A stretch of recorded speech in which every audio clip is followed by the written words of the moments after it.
Jai Hind everyone. Welcome to Major HS Kelsey's Balnoi Academy. My name is Govind Mishra and I'm the GS faculty here. So today in this session, we will be going through the ancient history paper. So let's start.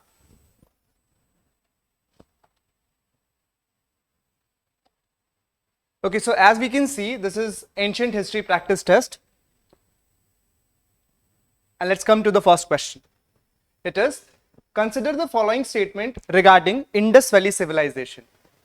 See, यहां पे ये एक बहुत important topic है जिसे कहते हैं Indus valley civilisation. ये बहुत इंपॉर्टेंट थीम है हर एक एग्जाम के लिए. सो इंडस वैली सिविलाइजेशन के ऊपर क्या क्वेश्चन पूछा गया है? Let's go to the first option. It had a well developed drainage system. So Indus valley civilisation के टाइम पे एक वेल डेवलप्ड ड्रेनेज सिस्टम था या नहीं था? सो दिस क्वेश्चन, इसको देखने से ये पता चलता है कि it is asking about the features of Indus valley civilisation. So इस फीचर्स के बारे में, इंडस वैली सिविलाइजेशन के बारे में कॉन्सेप्ट बहुत क्लियर होना चाहिए. सो the first option is that it had a well developed drainage system. Yes, this option is correct. The second is iron was widely used in the tools and weapons. So as we know कि जो Indus valley civilisation है वो bronze age का part था, ना कि iron age का. सो this statement becomes wrong. Third option is most cities followed a grid pattern. Grid pattern का मतलब ये होता है वहां पे जो रोड का जो कंस्ट्रक्शन था वो एक दूसरे को यूं 90 डिग्री पे इंटरसेक्ट करते थे. So this it was a unique feature of Indus Valley civilization, and Indus Valley civilization was an urban settlement. So yes, this statement becomes true. So the option is 1 and 3 only. The correct option is 1 and 3 only. Let's move to the next question.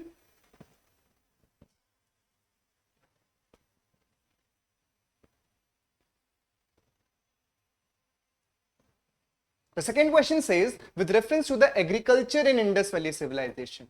As we know, the agriculture has always been very important for our country, as well as during the time of Indus Valley civilization also, agriculture एक बहुत important role play करता था.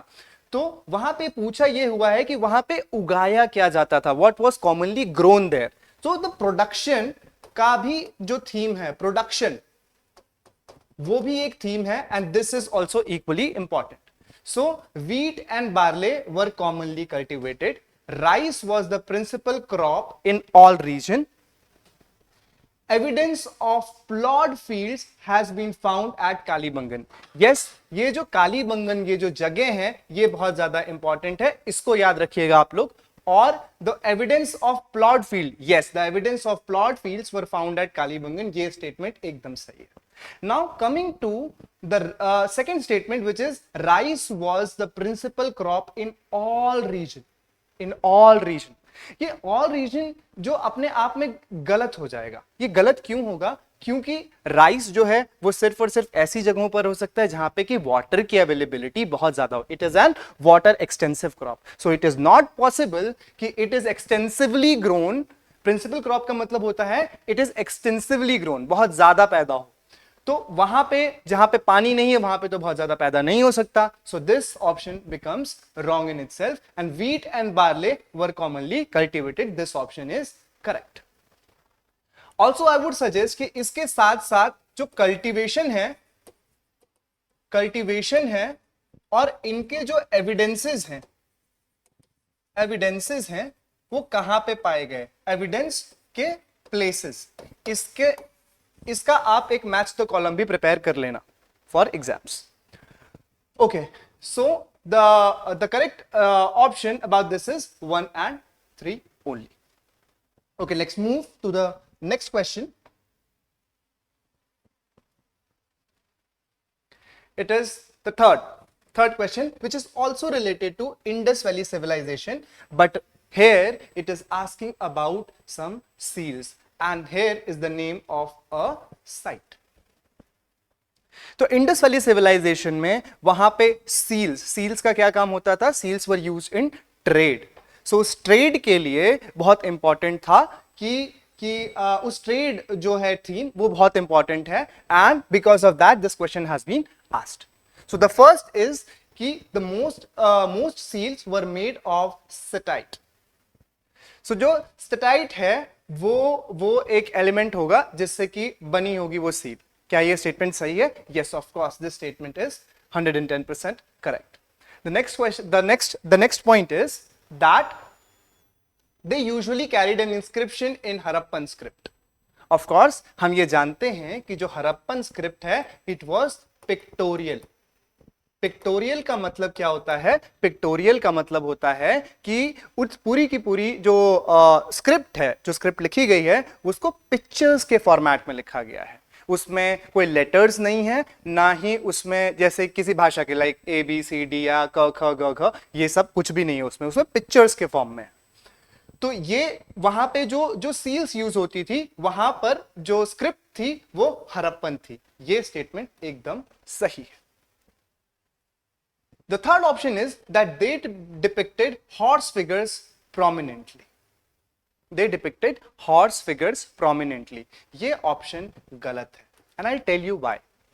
देखो, ये इसलिए क्योंकि people of Indus Valley civilization were not aware of horse.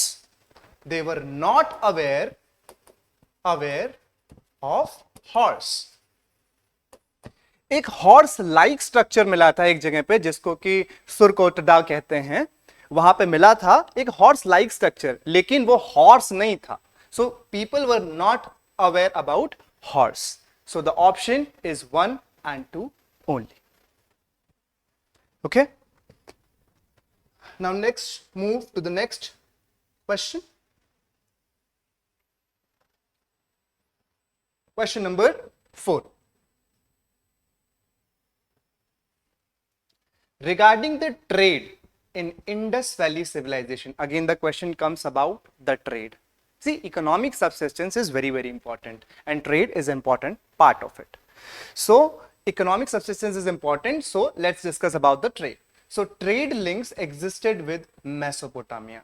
Yes, of course it is true, क्योंकि कई Indus valley site such as Harappa, Mohenjodaro, यहां पर मेसोपोटामिया की सील्स पाए गए। इसका मतलब यह होता है कि उनके बीच में ट्रेड का आदान प्रदान, एक्सचेंज हुआ करता था। ठीक है। Second is that Lothal is believed to have been a important port town. Lothal में एक डॉकयार्ड मिला था। डॉकयार्ड मिला था। डॉकयार्ड क्या होता है? डॉकयार्ड वो जगह होती है जहां पर कि शिप्स आकर के खड़ी की जाती हैं और वहां से उनका सामान उतारा जाता है या उनके ऊपर सामान लोड किया जाता है। So dockyard was found. Then of course this was believed to have been a port town. ये डॉकयार्ड वहीं पे होगा जहां पर कि एक पोर्ट होगा, तो ये स्टेटमेंट सही है। अब जो नेक्स्ट चीज है वो कहते हैं कि metallic coins were used for trade. देखो, टिल दैट टाइम किसी भी तरीके का कोई कॉइन जनरेट नहीं हुआ था। इंडिया में सबसे पहले पंच मार्क्ड कॉइन यूज किए जाने लग गए थे, लेकिन ये बहुत बाद की बात है। सबसे पहले हम जिस चीज में ट्रेड करते थे उसे कहते थे बार्टर सिस्टम। हम बार्टर सिस्टम में ट्रेड किया करते थे। So this option is wrong. So the correct option is 1 and 2 only. Okay, so let's move to the next question.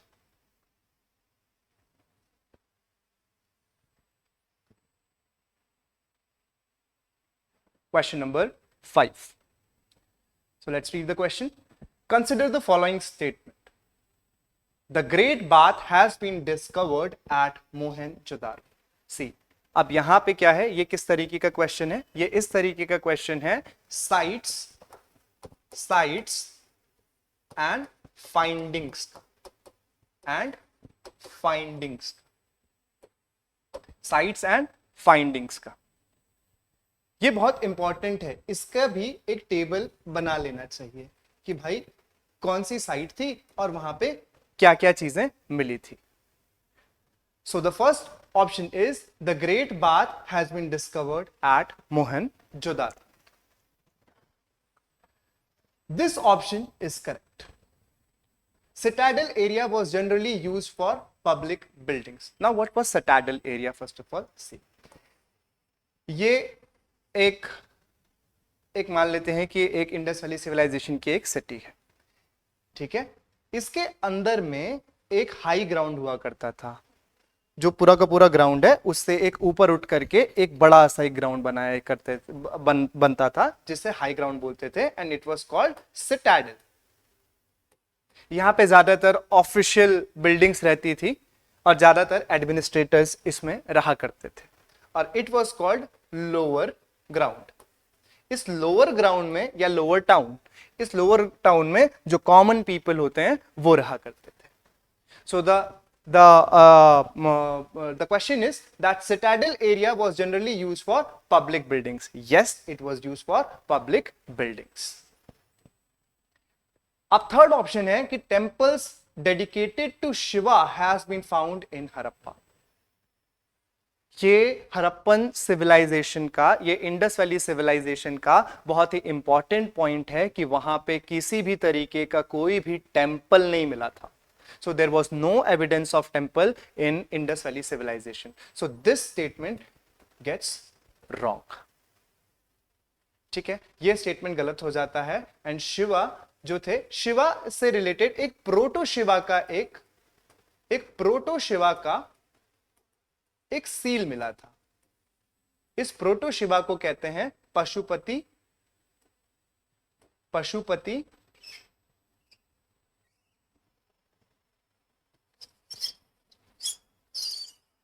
Pashupati seal, ठीक है। सो ये थर्ड ऑप्शन गलत हो जाता है और हमारा जो करेक्ट आंसर निकलता है वो है 1 and 2 only. Let's move to the next question.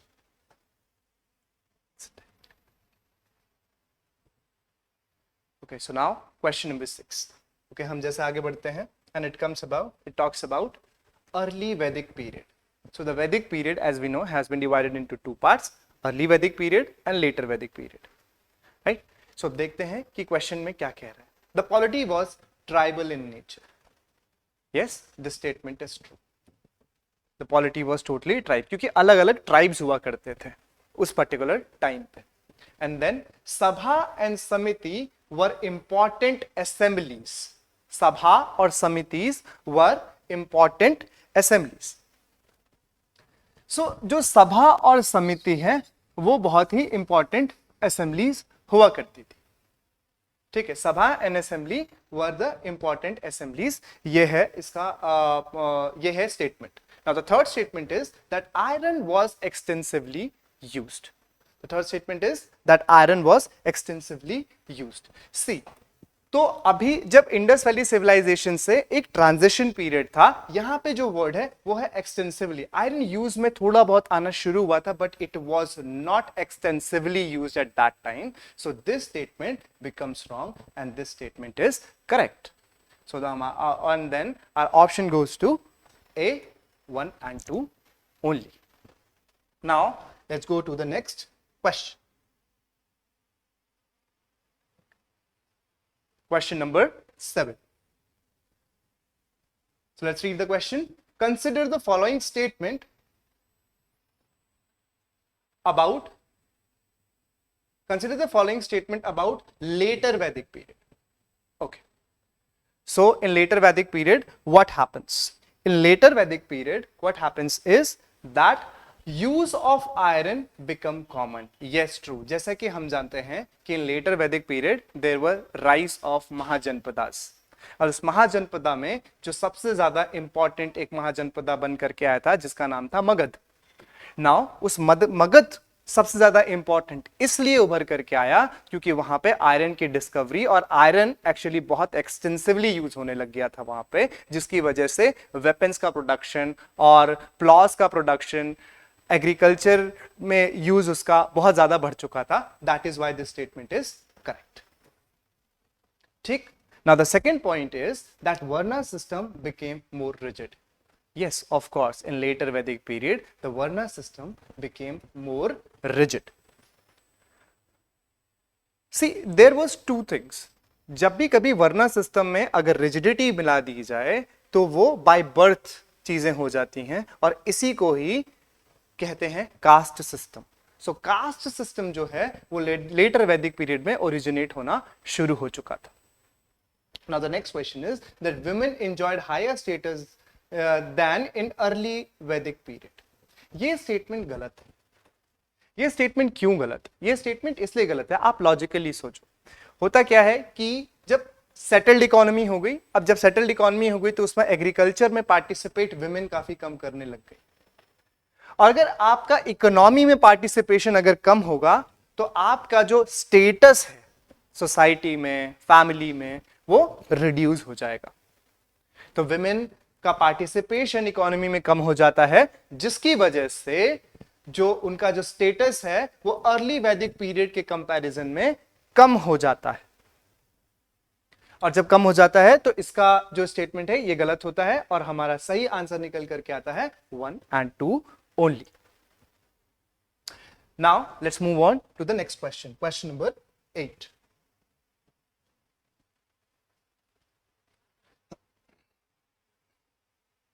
Okay. So the question number 8 says regarding Vedic literature. Yes, it is again another important theme about Vedic literatures. So Vedic literature says that the first option is the Rig Veda is the oldest Veda. Yes, Rig Ved जो है ये oldest है. It is the oldest text written in the world. So yes, this statement is undoubtedly correct. The next statement is Upanishads primarily deal with the rituals and sacrifices. नहीं, ये statement जो है ये गलत है.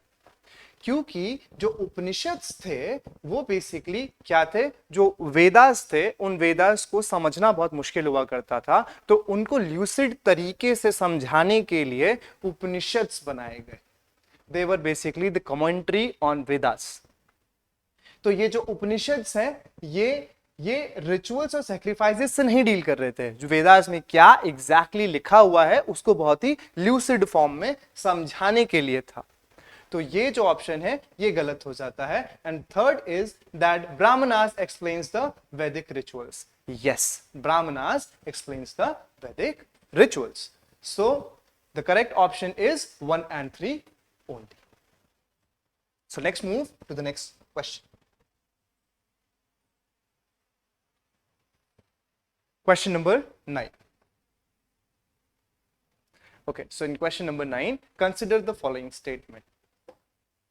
Ashwamedh was a royal sacrifice. देखो क्या है कि बहुत तरीके की सैक्रिफाइसेस थे, जैसे अश्वमेध यज्ञ था, वाजपेयी यज्ञ था. सो इस तरीके का यज्ञ हुआ करते थे जो कि बेसिकली जो रॉयल किंग्स हुआ करते थे, जो रॉयल क्लैंस हुआ करती थी, वो होस्ट किया करती थी. यहां पे क्वेश्चन है अबाउट अश्वमेध yajna. So Ashwamedha yajna was, as the name suggest, in Hindi ashva means घोड़ा. सो अश्वमेध यज्ञ में क्या हुआ करता था? अश्वमेध यज्ञ में ऐसा होता था कि एक राजा होता था, वो घोड़े को छोड़ता था. वो घोड़ा दौड़ते हुए जितनी भी दूर तक जा सकता था वो जाता था, और राजा उतनी दूर की एरिया को क्लेम कर लेता था कि भाई ये पूरा का पूरा जो इलाका है अब ये मेरा हो चुका है. बट जिस किसी ने भी उस घोड़े को रोका या उसको पकड़ लिया तो उस राजा को, जिस राजा ने वो घोड़ा छोड़ा है, उससे लड़ाई करनी पड़ती थी, और जो जीतता था वो इलाका उसका हो जाता था. This was called Ashwamedha yajna. So this was a royal sacrifice. So अब उस टाइम पे क्या होता था कि जब उस घोड़े को पकड़ लिया जाता था तो सबसे पहले उस घोड़े को मार दिया जाता था, सैक्रिफाइस कर दिया जाता था. सो this was called Ashwamedh Yagya, and it was a royal sacrifice. Yes, it was a royal sacrifice. Now the next statement is that Rajasuya was performed for coronation. What is coronation? राजसूया यज्ञ जो होता था वो coronation पे perform किया जाता. Coronation का मतलब क्या होता था?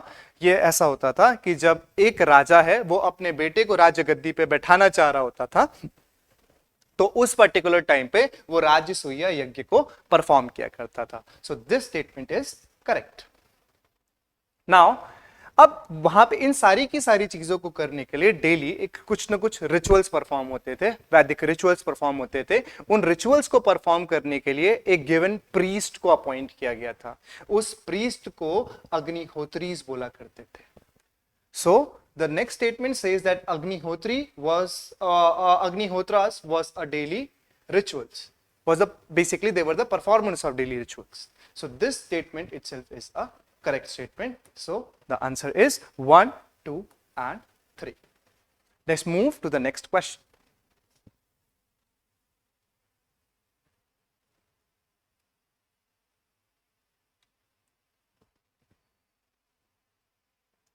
Okay, so question number 10. Let's read the question. With reference to the economy in later Vedic period. Later Vedic period के ऊपर से फिर से एक सवाल, और ये रिलेटेड है लेटर वैदिक पीरियड की इकोनॉमी से. सो it says that agriculture became more prominent. Of course agriculture बहुत ज्यादा प्रोमिनेंट हो चुका था, क्योंकि लड़ाई जो होती थी ज्यादातर वो लैंड से रिलेटेड होती थी, और लैंड से ही रेवेन्यू जनरेट होता था. क्यों? क्योंकि लैंड के ऊपर ही एग्रीकल्चर होता था. तो एग्रीकल्चर जो है वो ज्यादा प्रोमिनेंट हो चुका था. This statement is correct. Now the next statement is that Nishak was used as a gold ornament and a medium of exchange. Nishak was used as a gold ornament and a medium of exchange. Till that time, अब क्या होता था कि जो gold है वो अपनी value बहुत ज्यादा बढ़ा चुका था. अब जैसे कि अगर हम कोई पुरानी मूवी या किसी रामायण या महाभारत ऐसे कोई सीरियल देख रहे होते हैं तो उसमें देखते हैं कि जो राजा लोग होते हैं वो बहुत ज्यादा सोना पहने रहते हैं. This reflects their prosperity. तो the gold was now the symbol of prosperity and that was called nishka. So this statement is correct. Now the third statement is that urbanization was highly developed like Harappan period. ये statement गलत है. इस statement एकदम ही गलत है, क्योंकि जो letter Vedic period था उसमें अर्बनाइजेशन नहीं थी, किसी भी तरीके का अर्बन सेटलमेंट नहीं था, कोई शहर नहीं थे, सिर्फ और सिर्फ गांव होते थे. That's it. So this statement is wrong. इसको एलिमिनेशन से भी किया जा सकता था. जैसे कि अगर ये स्टेटमेंट अगर आप गलत कर देते तो ये अपने आप कैंसिल हो जाता, ये अपने आप कैंसिल हो जाता, और ये अपने आप कैंसिल हो जाता. तो आपका करेक्ट आंसर ये निकल जाता. सो अगर आपको अगर सेकंड स्टेटमेंट पता भी नहीं होता ना तो भी आप सही आंसर पे लैंड कर जाते हैं. That is how elimination works at times in examination. Please keep in mind. The next question is, let's move to the next question. Consider the following statement. Consider the following statement. अच्छा, ये पूरा का पूरा जो statement है, ये जो 3 statement है, this is about Buddhism. Buddhism.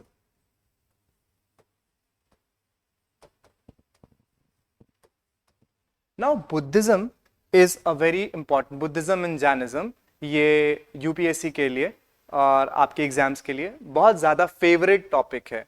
इससे बहुत ही रिकर्सिव टाइम्स पूछा जाता है सवाल. सो ये थीम बहुत ज्यादा इंपॉर्टेंट है और इसको इग्नोर नहीं किया जा सकता है. So the question says here that the 4 noble truth forms the core of Buddhist teaching. जी हाँ, there are 4 noble truths which forms the core of Buddhist teachings. ये एकदम ही सही. वो 4 नोबल ट्रूथ्स क्या हैं? वो 4 नोबल ट्रूथ्स हैं कि there is suffering in the world.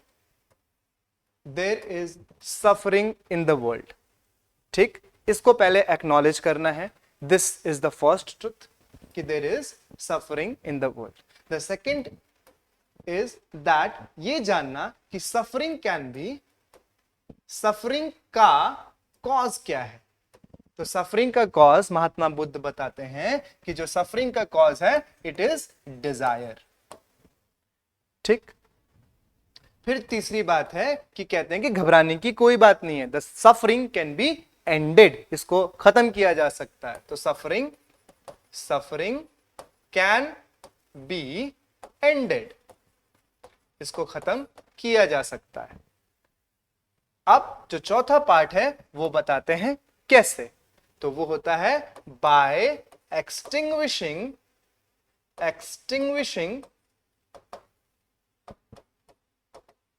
The flame of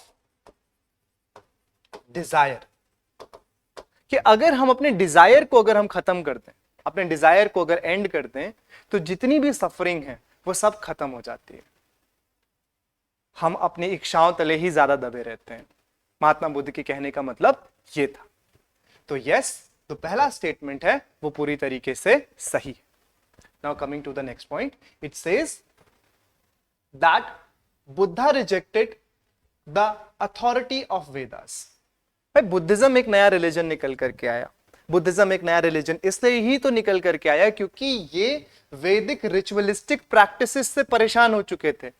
sacrifices बहुत ज्यादा होने लग गए थे वैदिक कल्चर में, उसको उसी के अगेंस्ट तो खड़े हुए थे बुद्धिज्म भी और जैनिज्म भी। तो यस, ये स्टेटमेंट अपने आप में सही है। Now coming to the next option which says that Buddhism initially used Pali language for propagation. It initially used Pali language for propagation.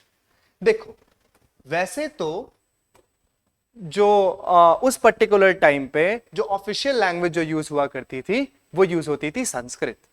ना संस्कृत जो है वो ज्यादातर रॉयल लोग यूज करते थे, कॉमन लोग यूज नहीं करते थे। क्यों? क्योंकि वो संस्कृत में ज्यादा पढ़े लिखे नहीं थे, तो वो अपनी लोकल भाषा में बात करते थे, और उस वक्त की जो लोकल भाषा थी वो थी पाली या फिर प्राकृत।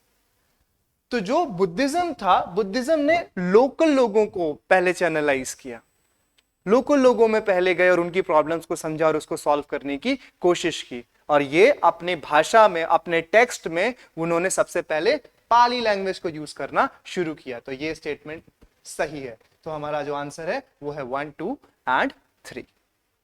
Let's move to the next question.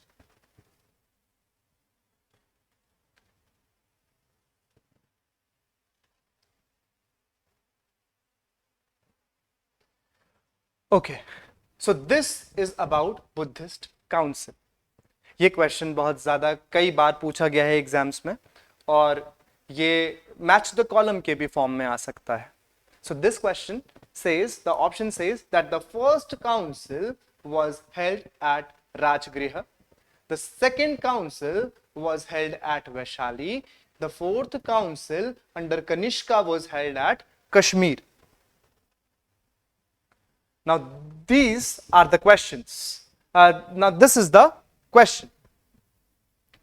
तो यहां पे अगर हम देखें तो हमें ना इसका एक टेबल बनाना चाहिए, which is very very important. एक टेबल बनाना, और ये आप अपने इस जो शीट आपको मिली है आप उसमें ही करना, उसके ही बगल में इस तरीके का टेबल बनाना और उसमें ही यहीं पे लिखने की कोशिश करना। आप बेहतर तरीके से चीजों को समझ और याद कर पाओगे। तो कैसा है ये? ऐसा है कि ये है first council, second council, third council and fourth council. ठीक, अब यह है कि इसके पैटर्न कौन कौन थे। पैटर्न का मतलब होता है इसने पैटर्नेज, यानी कि किस उस वक्त जहां पे ये काउंसिल हो रही थी उसके रूलर कौन थे, उस जगह के रूलर कौन थे। तो हमें फर्स्ट काउंसिल के रूलर का नाम पता होना चाहिए, सेकंड काउंसिल के रूलर का नाम पता होना चाहिए। जो थर्ड जो कॉलम होगा वो होगा कि प्रेसिडेंट कौन था, यानी पहले काउंसिल में जो प्रेसाइड कर रहे थे उस काउंसिल को, उसके प्रेसिडेंट कौन है। याद रखिएगा, जो प्रेसिडेंट होता है वो डिफरेंट था, जो चेयरपर्सन था वो डिफरेंट था, और जो पैट्रनेज कर रहा था वो डिफरेंट व्यक्ति था। जो पैट्रनेज करेगा वो हमेशा किंग होगा, और जो प्रेसिडेंट होगा उस पर्टिकुलर या चेयरपर्सन जिसको बोलेंगे वो डिफरेंट पर्सन होगा, वो उस काउंसिल का हेड होगा। ठीक है। और थर्ड इज द प्लेस, कि where that the first council, जैसे कि कहां पे हुई थी। ये तीन तरीके के कॉलम आप बनाएंगे और इसमें आप इस तरीके से इसको यहीं पर ही लिख सकते हैं। So the first council was held at Rajagriha. Yes, this statement is correct. The second council was held at Vaishali. Yes, this statement is also correct. The fourth council was under Kanishka and was held in Kashmir. Yes, this statement is also correct. So with this, let's move to the next question.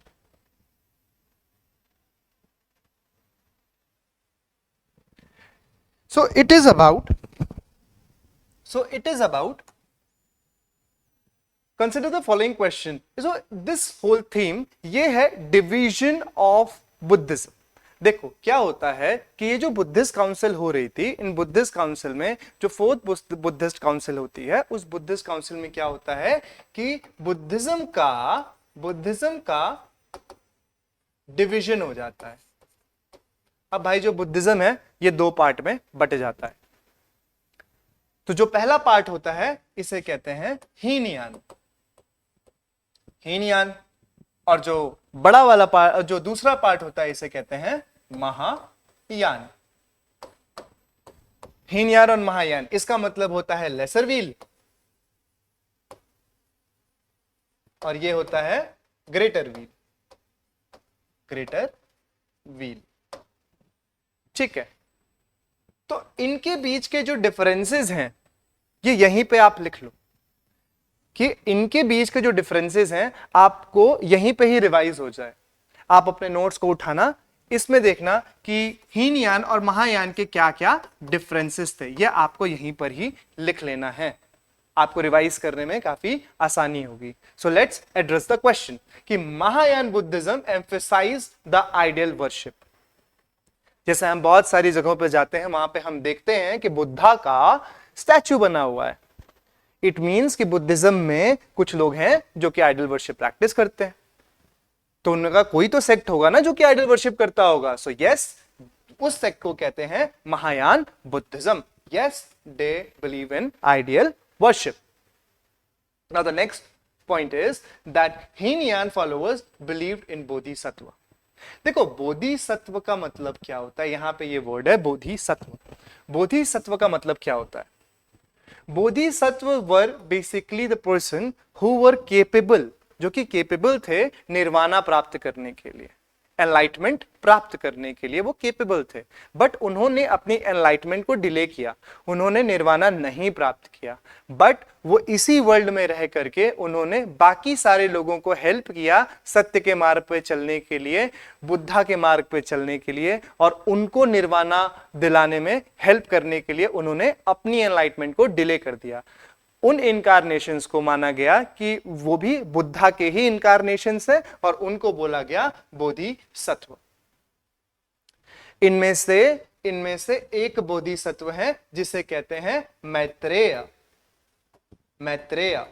Now this Maitreya is also called future Buddha. इनका अभी तक जन्म नहीं हुआ है, future Buddha. लेकिन इनको portray किया जाता है एक इमेज में, that is like laughing Buddha.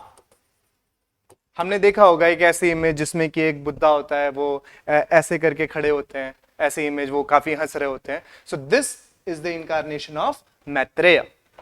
ठीक है, टू द नेक्स्ट पॉइंट. तो ये स्टेटमेंट जो है ये है बोधिसत्वा आइडियल में ये बिलीव करते हैं कौन? हीनयान. ये स्टेटमेंट गलत है. इस कौन ही बिलीव करते हैं? महायान बिलीव करते हैं इस चीज में, ना कि Hinayana. Coming to the next, it is Nagarjuna was associated with Mahayan philosophy. Yes, Nagarjuna was related to Mahayan philosophy. ये स्टेटमेंट है करेक्ट. ये स्टेटमेंट क्यों करेक्ट है? क्योंकि जो बहुत बड़े सेज थे, बहुत बड़े फिलोसोफर थे ये महायान सेक्ट के. तो हमारा जो करेक्ट आंसर बनेगा वो है 1 and 3 only. Moving to the next question.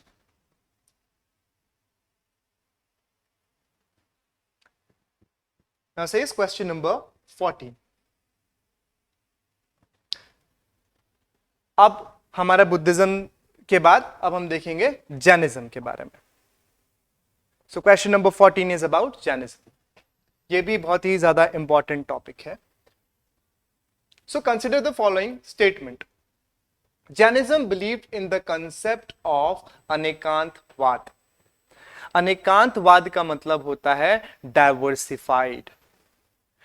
अनेकांतवाद का मतलब होता है that each and everything, whether it is living, whether it is non-living, whether it is supporting the life or not supporting the life, everything has a soul. तो इस philosophy को कहते हैं Anekantavada, that everything has a soul. इस philosophy में believe करता है Jainism. So ये स्टेटमेंट है correct. So this statement is correct. Now the next is that Mahavira was the founder of Jainism. हमने ये देखा है कि महावीर का नाम सबसे ज्यादा आता है जब भी हम जैनिज्म को पढ़ते हैं, but he was not the founder of Jainism. ये सबसे बड़ा कंफ्यूजन होता है और इसीलिए ये स्टेटमेंट दिया है आप लोग को कंफ्यूज करने के लिए। So Mahavira was not the founder of Jainism. Mahavira was the 23rd तीर्थंकर।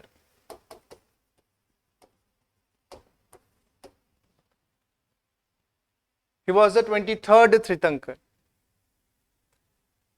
पहले नहीं थे ये। सो दिस स्टेटमेंट इज रॉन्ग। आप देखो, अगर आप 2 को गलत कर सकते हो तो ये और ये तो अपने आप ही एलिमिनेट हो गया। अब हमारे पास बचे 2 ऑप्शन, उनमें देखते हैं। So it says that Jainism rejects the authority of Veda. जैसा मैंने इसके पहले वाले क्वेश्चन में भी बताया था कि वैदिक रिचुअलिस्टिक प्रैक्टिसेस में सैक्रिफाइस बहुत ज्यादा हो रहे थे, उसी के अगेंस्ट 2 रिलीजन बनते हैं, एक था बुद्धिज्म और दूसरा था जैनिज्म। तो ये स्टेटमेंट अपने आप करेक्ट हो जाता है। सो हमारा ऑप्शन है 1 and 3 only. Let's move to the next question. Let's say is question number 15. Question number 15 says that with reference to Jain Council. अच्छा, जैसे कि बुद्धिज्म में 4 काउंसिल्स हुए थे, वैसे जैनिज्म में भी काउंसिल्स हुए थे। So we have to consider this as well. क्यों? क्योंकि जैनिज्म में भी जब काउंसिल्स हुए थे तो जैनिज्म में भी डिवीजन हुआ। जैनिज्म का जो पार्ट बना, जैनिज्म में भी डिवीजन हुआ और जैनिज्म भी 2 पार्ट में बना, डिवाइड हुआ। पहला, जिसको हम कहते हैं श्वेत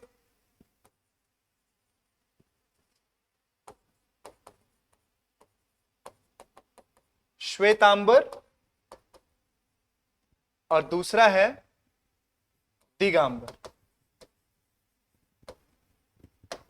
इनको कहते हैं व्हाइट क्लैड, इनको कहते हैं स्काई क्लैड। श्वेतांबर्स को कहते हैं व्हाइट क्लैड, यानी कि दे वेयर व्हाइट क्लोथ्स। ठीक है। और जो दिगंबर्स होते हैं, they don't wear anything, they don't possess anything, ये कुछ भी पोजेस नहीं करते हैं। और ये मतलब अगर ये जो जैन भिक्षुज होते हैं, वो जो अगर वो दिगंबर सेक्ट को फॉलो करते हैं तो वो हाथ में खाना खाते हैं, वो बोल तक नहीं रखते अपने पास, तो वो कपड़े भी नहीं रखते अपने पास, और उन्होंने कपड़े भी त्याग दिए, इसलिए उनको बोला गया स्काई क्लैड, क्योंकि जो आसमान है वही उनका वस्त्र है। They believe that. So it is, this was about Jainism. So let's move to the options. It says the first council was held at Patliputra. The next is that it was presided over by Sthulbhadra. The next statement is that Jain texts were compiled during these councils. Okay. So if we see that third option को सबसे पहले देखते हैं। भाई अगर किसी भी तरीके की काउंसिल हो रही है, सब लोग आकर के बैठ रहे हैं, तो वो किसी न किसी तरीके का नियम लिखेंगे ही लिखेंगे कि भाई ये वाले नियम फॉलो किए जाएंगे अब से इस पर्टिकुलर रिलीजन में, ऐसा होगा। क्योंकि हर मीटिंग्स में, हर काउंसिल में एक तरीके के नियम हमेशा बनाए गए। जैसे बुद्धिज्म में भी हमने देखा कि जो त्रिपिटक्स हैं उनका कंपाइलेशन हुआ था इन्हीं 4 बुद्धिस्ट काउंसिल में। सो इसी तरीके से जब जैनिज्म में भी काउंसिल्स हुए थे तो उसमें कंपाइलेशन ऑफ जैना टेक्स्ट हुए थे। सो दिस इज द सिमिलैरिटी। तो हमारा तीसरा ऑप्शन तो सही है, तो यानी कि हमारा एक ऑप्शन एलिमिनेट हो जाता है यहाँ पे। Okay, so it says that it was the first, so it's talking about the first Buddhist council. The first Buddhist council was held at Patliputra. जी हाँ, क्या था कि जब बुद्धिस्ट काउंसिल जब वहां पे सबसे पहले जो मगध एम्पायर है वो सबसे ज्यादा पावरफुल हुआ करता था, और जब मगध एम्पायर के वहां पे जो रूलर जो बने वो बने चंद्रगुप्त मौर्य। नाउ चंद्रगुप्त मौर्य जो हैं उन्होंने अडॉप्ट कर लिया था, क्या अडॉप्ट कर लिया था? जैनिज्म फिलॉसफी को। और जब उन्होंने जैनिज्म अपना लिया था और उसके बाद फिर एक फेमिन आया और वो भद्रबाहु के साथ वो चले गए कर्नाटका में एक जगह पे जिसका नाम था श्रवणबेलगोला, वहां पे उनकी डेथ हो जाती है। जब उसके बाद जब फेमाइन एंड होता है तो भद्रबाहु वापस आते हैं कुछ लोगों के साथ, लेकिन वहां पर पाटलिपुत्र में ही एक जगह, मतलब कि मगध की जो कैपिटल थी वो थी पाटलिपुत्र, तो पाटलिपुत्र में ही कुछ जैना भिक्षुज रह जाते हैं, उन फेमाइंस के बीच में ही रह जाते हैं, वो जाते नहीं हैं और उनके लीडर बनते हैं स्थूलभद्र। तो जब भद्रबाहु वापस आते हैं तो ये बाकी सारे लोग देखते हैं कि इन्होंने तो कुछ भी धारण नहीं कर रखा है, इन्होंने कुछ नहीं पहन रखा है, और ये इनके बीच में एकदम आइडिया के क्लैशेस होना शुरू हो जाते हैं। और उसके बाद एक काउंसिल बिठाई जाती है कि भाई लड़ाई बंद करो, हम आपस में पहले बैठ करके बात कर लेंगे। सो दिस इस पूरी की पूरी चीज को प्रिसाइड करते हैं स्थूलभद्र। तो ये स्टेटमेंट भी सही हो जाता है, और ये statement that it was held in Pataliputra, ये भी स्टेटमेंट सही हो जाता है, और हमारा करेक्ट ऑप्शन होता है ऑप्शन डी। ठीक है, so let's move to the next question. Now question number 16 is also about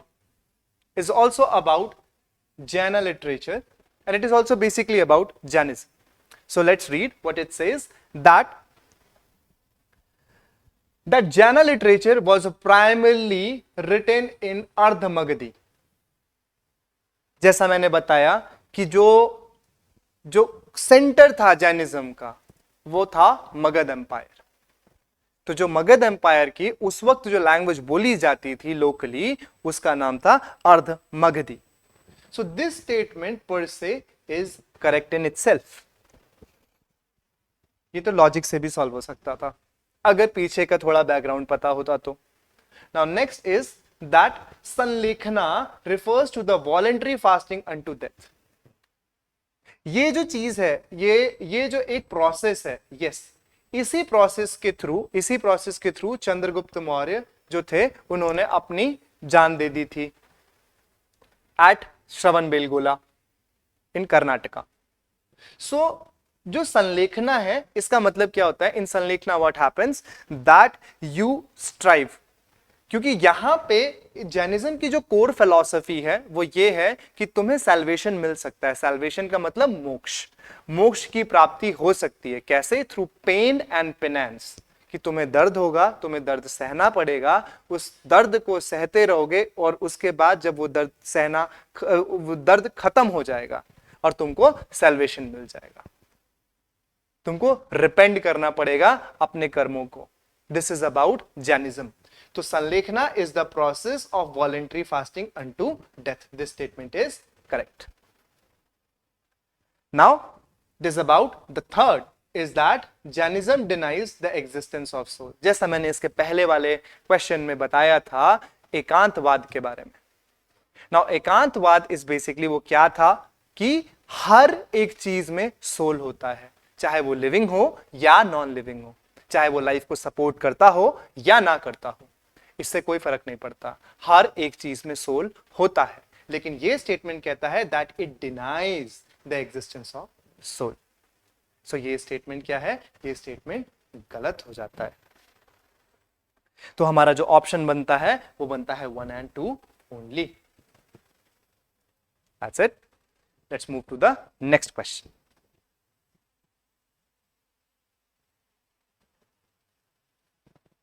So question number 17.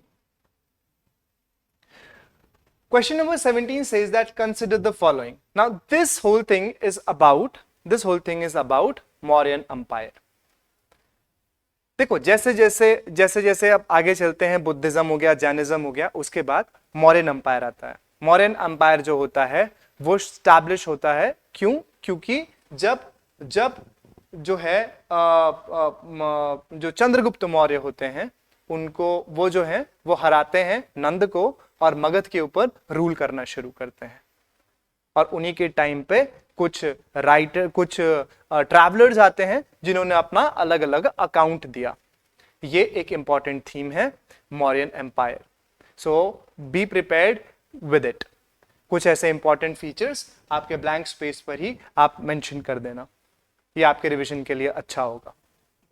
So let's read the statement. It says that Megasthenes wrote Indica. Yes, Megasthenes was a traveler and he wrote Indica. Yes. Kautilya authored अर्थशास्त्र। कौटिल्य जो थे, कौटिल्य को चाणक्य भी कहते हैं और विष्णुगुप्त भी कहते हैं, एंड ही authored अर्थशास्त्र। अर्थशास्त्र इज बेसिकली एक पॉलिटिकल अफेयर, स्टेट क्राफ्ट की किताब थी। जैसा अर्थशास्त्र है जिसको कि हम हिंदी में इकोनॉमिक्स बोलते हैं, ये टोटली इकोनॉमिक्स पे नहीं लिखी गई थी, ये एक स्टेट क्राफ्ट पे लिखी गई थी कि एक राजा को स्टेट कैसे रन करना चाहिए। So this book was written by Kautilya. He basically wrote that how a leader should be and how he should behave and run his country or the state or the region. Coming to the third point is that Mauryan administration was highly centralized. Mauryan का जो administration था वो highly centralise था। इसका मतलब क्या कि जो सुप्रीम पावर होगा it will be under the hands of king. Supreme power का मतलब सिर्फ दो ही होते हैं। नंबर वन कि जो एग्जीक्यूटिव अथॉरिटी होगी वो होगी किंग के पास, final executive authority. Final judicial authority होगी वो भी होगी किंग के पास। तो जब सब कुछ अगर किंग के पास है तो वो जो चीज होगी वो हाईली सेंट्रलाइज्ड होगी। ऐसा मौर्यन एम्पायर में हुआ करता था। सो ये स्टेटमेंट भी अपने आप में सही है। तो हमारा करेक्ट ऑप्शन निकल करके आता है D, which is 1, 2 and 3। So let's move to the next question.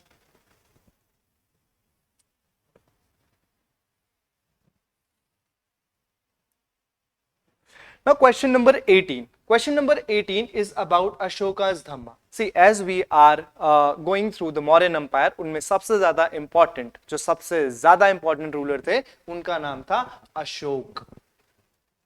अब मौर्यन एम्पायर को पढ़ रहे हैं और अशोक का जिक्र हो ही ना, ये इम्पॉसिबल। तो अशोक ने क्या किया था? अशोक का एक वॉर हुआ, अशोक ने एक वॉर लड़ा जिसको कहते थे वॉर ऑफ कलिंग। उस वॉर ऑफ कलिंग के बाद माना यह जाता है कि उनका हृदय परिवर्तन हुआ, क्योंकि there was a lot of violence. The whole river was red, the whole soil was red because of the bloodshed. तो उनका हृदय परिवर्तन हुआ और उन्होंने बुद्धिज्म को फॉलो करना शुरू किया, विच advocated non violence.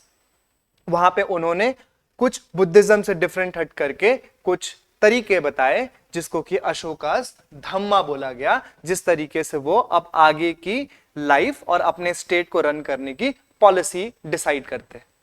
It was called Ashoka's dhamma. So of course the first is that it emphasised on non violence. जैसा मैंने बताया कि इनका हृदय परिवर्तन हो गया था आफ्टर कलिंगा वॉर। तो हृदय परिवर्तन, वॉर में बहुत ज्यादा लड़ाई होती है, हृदय परिवर्तन हो गया, इट मींस कि वो एडवोकेट करेंगे नॉन वायलेंस को। सो this statement becomes correct, right. Second is that it opposes all wars including defensive wars. देखो ये ना एक एक्सट्रीम स्टेटमेंट है। It opposes all wars. ठीक है, नॉन वायलेंस होना अच्छी बात है, लेकिन यहां पे ये बात नहीं थी कि अगर कोई आपके ऊपर आकर के हमला करे तो आप उसको रिस्पॉन्ड ही ना करो। तो this statement is not correct. This statement is not correct. एक तो इसमें एक्सट्रीम वर्ड भी आ गया जिसका हमें ख्याल रखना है, क्योंकि ज्यादातर ये जो एक्सट्रीम वर्ड्स होते हैं ना इन सारे एग्जाम्स में, वो गलत ही होते हैं। तो फिर थर्ड ऑप्शन है कि it promoted all religious tolerance. It promoted all religious tolerance. जी हाँ, इसमें बताया है कि जो बाकी सारे रिलीजन हैं, जैसे कि इसमें लिखा गया है इनके धम्म में ये बोला गया कि one should respect all the religion, यानी कि सारे के सारे रिलीजन बराबर हैं, किसी को ज्यादा या कम अपने रिलीजन के कंपैरिजन में नहीं देखना है।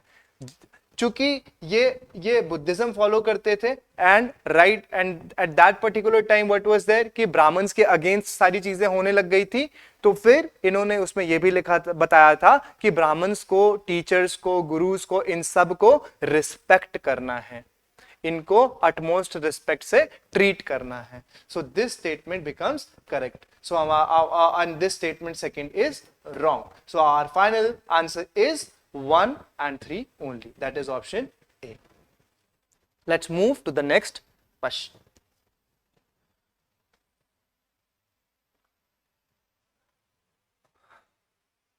So it goes question number 19. So question number 19 says that rock edicts were written in Brahmi and Kharoshti scripts. This is also related to Ashoka. सी अशोका ने क्या किया था, अशोका ने जगह जगह पर बड़े बड़े पिलर्स पे इंस्क्रिप्शन कराया था, जिसके ऊपर रूल्स लिखे गए थे कि जनता को क्या करना है, अपने जो फरमान हैं, अपने जो ऑर्डर्स हैं, वो इंस्क्राइब करा देते थे रॉक एडिक्ट्स पे. ठीक है, तो वो जो रॉक एडिक्ट्स थे वो ये कहते हैं कि it was written in Brahmi and Kharoshthi script. देखो बहुत ही सिंपल है कि ये जो चीज थी क्या थी कि जो रॉक एडिक्ट्स थे ये लिखवाए किसके लिए गए थे, ये लोकल पीपल के लिए लिखवाए गए थे. तो ऑफ कोर्स इनका जो लिखने का तरीका होगा, स्क्रिप्ट इज बेसिकली लिखने का तरीका, it is not the language, it is the way you right.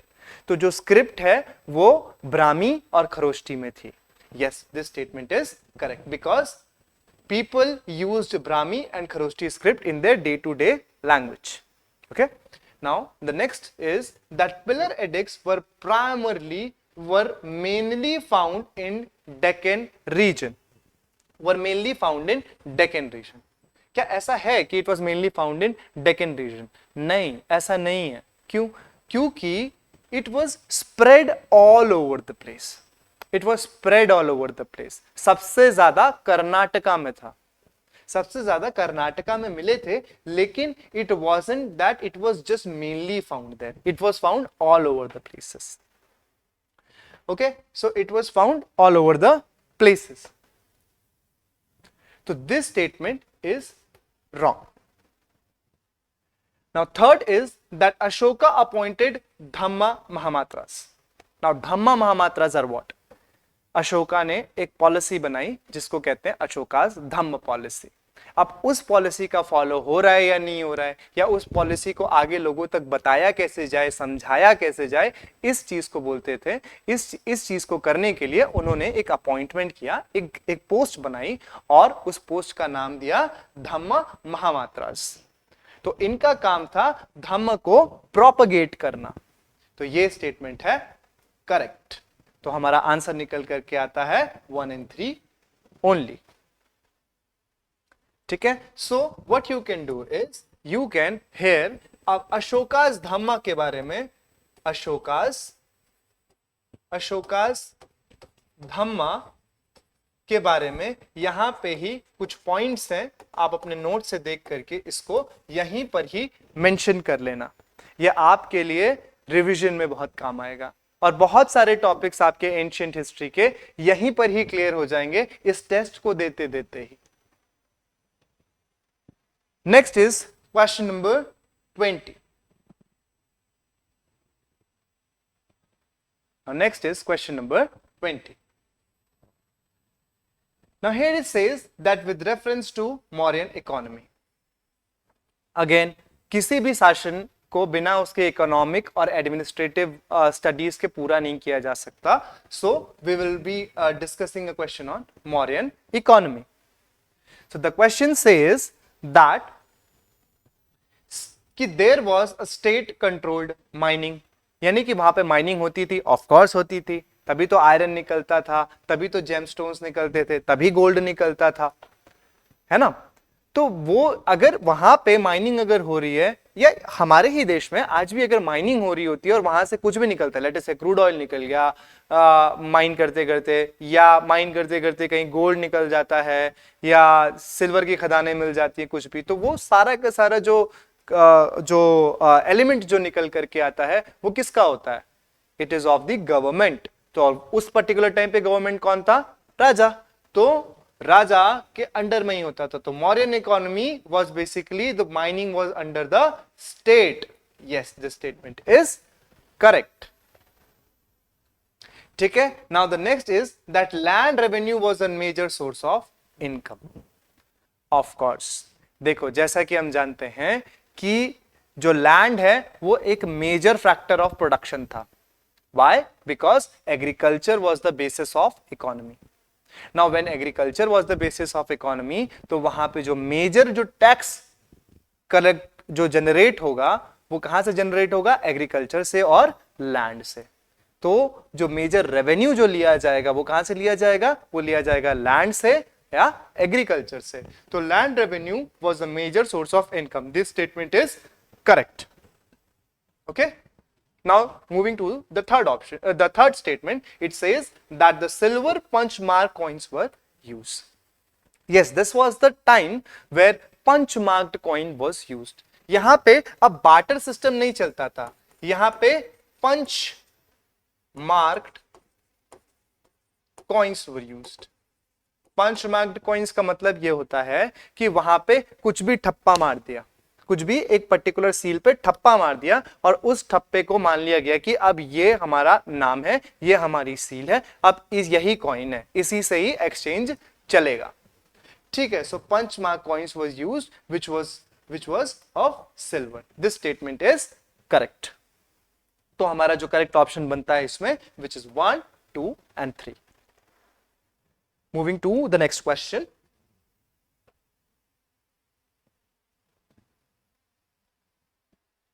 Which is question number 21. Now question number 21 says that Chandragupta Maurya defeated Seleucus Nicator. Chandragupta Maurya defeated Seleucus Nicator. Now who was Seleucus Nicator? Seleucus Nicator was the basically he was the representator of Alexander.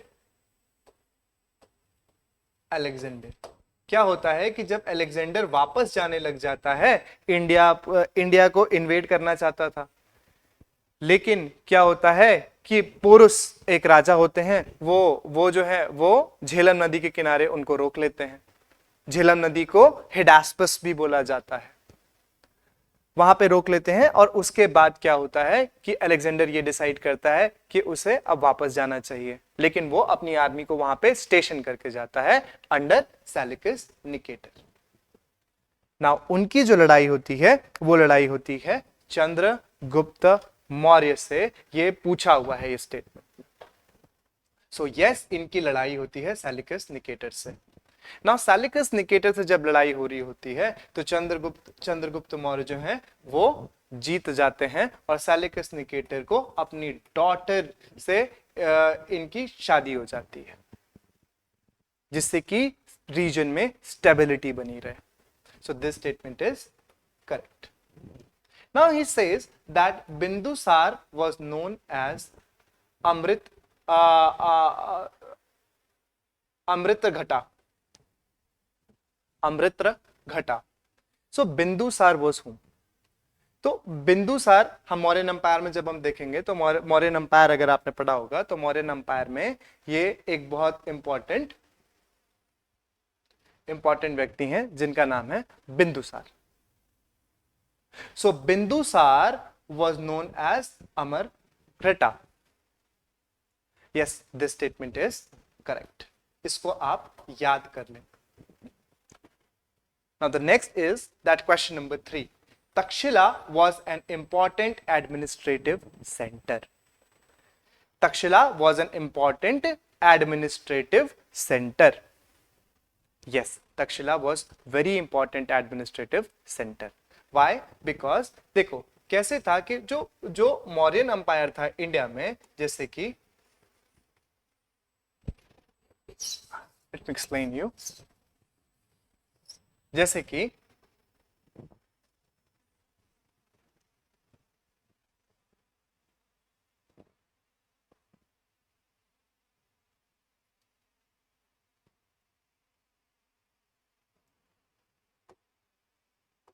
जैसे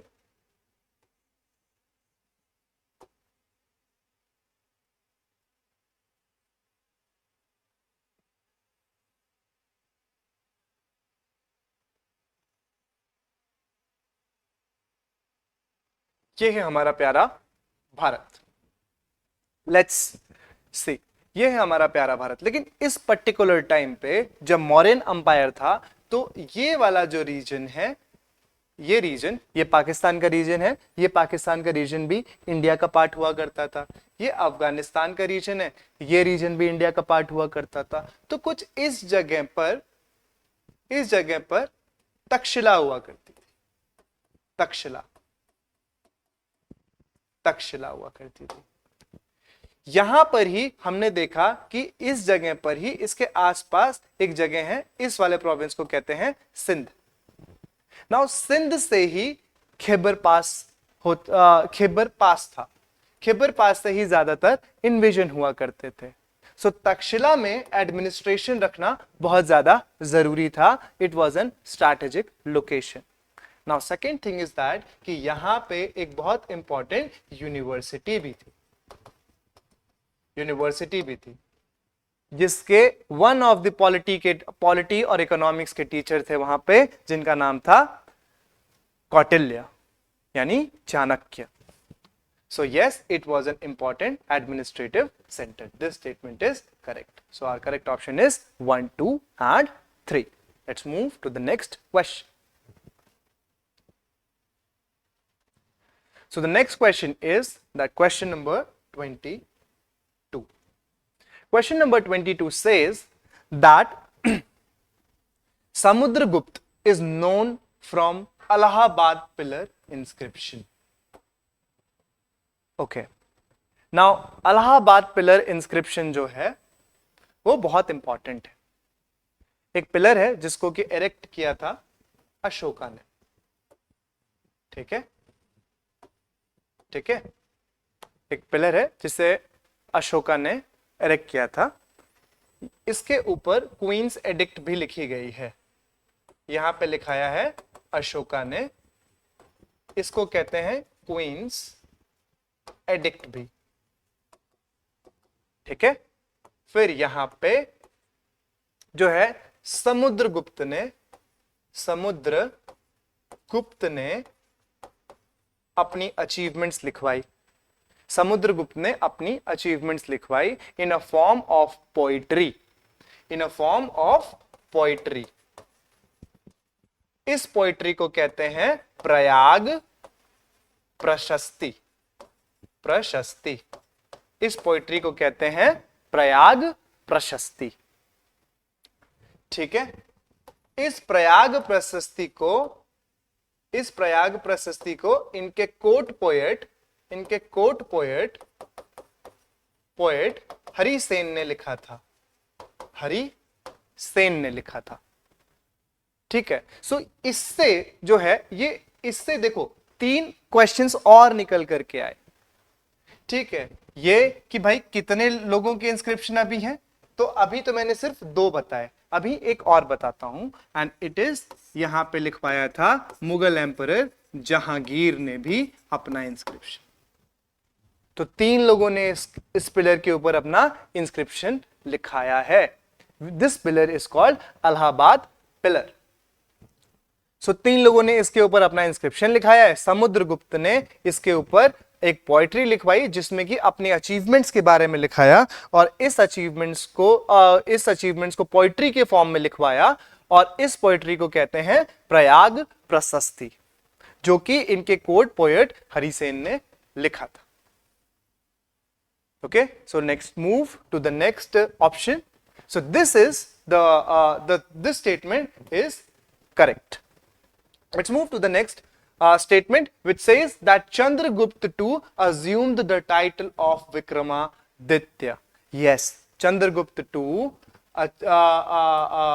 assumed the title of Vikramaditya. ये titles जो हैं कि कब और कैसे उन्होंने titles ली, ये इंपॉर्टेंट है। इसकी भी आप एक लिस्ट फॉर्म कर लेना।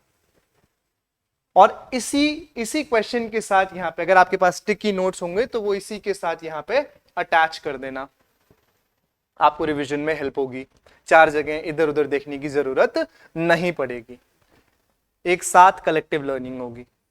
And then the third option, the third statement is that Gupta issued gold coins. Yes, that is why it is called the golden age of Guptas. That is one of the reason that it was called the golden age of Guptas, क्योंकि उन्होंने बहुत ज्यादा मात्रा में gold coins का को issue किया था। So yes, this statement is correct. So our correct option is option 1, 2 and 3. So with this, let's move to the next question. So question number 23. Question number 23 says that with reference to administration, ठीक है, ये किसके administration की बात की जा रही है? ये बेसिकली एडमिनिस्ट्रेशन की बात की जा रही है of Gupta empire. Gupta empire की एडमिनिस्ट्रेशन की बात की जा रही है। अच्छा ठीक है, तो देखते हैं क्या होता है कि the provinces were called bhuktis. ठीक है, the provinces were called bhuktis. अच्छा ठीक है, the provinces were called bhuktis. तो देखो क्या होता था कि जो एक एम्पायर है, ठीक है, पूरा का पूरा एम्पायर है, उसको जैसे एक गुप्ता एम्पायर है, मान लेते हैं कि ये गुप्ता एम्पायर है, ठीक है, इसको अलग अलग पार्ट में फॉर एडमिनिस्ट्रेटिव कन्वीनियंस। अब पूरे एम्पायर को तो एक साथ मैनेज किया नहीं जा सकता, जैसे हमारा नेशन है, उसको अलग अलग स्टेट्स में रखा गया है, अलग अलग स्टेट्स के अपनी कुछ अलग रिस्पॉन्सिबिलिटीज दी गई हैं, उसमें अलग एडमिनिस्ट्रेटिव अथॉरिटीज बनाई गई हैं। जैसे स्टेट में रिप्रेजेंटेशन भी अलग बनाया गया है, फॉर एग्जांपल चीफ मिनिस्टर बनाया गया है वहां पे, सेंटर के लिए, पूरे कंट्री के लिए पीएम है यानी प्राइम मिनिस्टर। तो इसको क्यों किया गया है? क्योंकि एडमिनिस्ट्रेटिव कन्वीनियंस हो पाए, पूरी तरीके से एडमिनिस्ट्रेशन हो पाए, और जहां पे कोई भी कमी हो उस कमी को आसानी से पूरा किया जा सके। This was important, this was very very important. तो इसलिए डिवीजन करना बहुत जरूरी था, कैटेगराइजेशन करना बहुत ज्यादा जरूरी था। ये हमने मुगल एम्पायर में भी देखा, ये हमने ब्रिटिश एम्पायर में भी देखा, और हम ये प्रेजेंट सिनेरियो में भी देखते हैं in free India. So let us see what it was that yes, this empire was basically divided into different provinces. अलग अलग provinces में division था, और इस provinces को क्या बोलते थे? भुक्तीज। इस provinces को कहते थे भुक्तीज।